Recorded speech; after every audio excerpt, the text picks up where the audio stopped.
Sione aibu kazi unaoifanya, tuoneshe kazi unaoifanya wewe upate hela zaidi. Usione aibu. Kuona aibu kwenye kazi unaoifanya ni kumkufuru Mwenyezi Mungu. Mungu amekupa uhai ufanye hiyo kazi unaoifanya. Wakati mwingine hiyo kazi sio ya milele. Tuoneshe leo kazi yako unaoifanya. Ukiwa kazini piga picha. Unaweza ukapata kazi zaidi au ukakosa kazi zaidi kwa sababu ya kuendelea kujificha.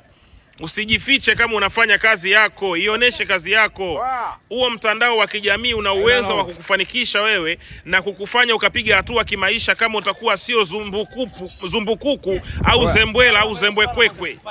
Wajinga wale namaanisha ambao hawataki kuonesha kazi zao katika jamii eti kisa wataonekanaje. Hakuna kazi mbaya wala hakuna kazi chafu. Kazi ni kazi, ni wakati tu unaweza ukafanya jambo kwa muda wakati Mwenyezi Mungu anakuandalia daraja na njia nzuri ya kufanya beta zaidi.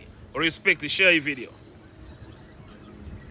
Sione aibu kazi unaoifanya, tuoneshe kazi unaoifanya wewe upate hela zaidi. Usione aibu. Kuona aibu kwenye kazi unaoifanya ni kumkufuru Mwenyezi Mungu.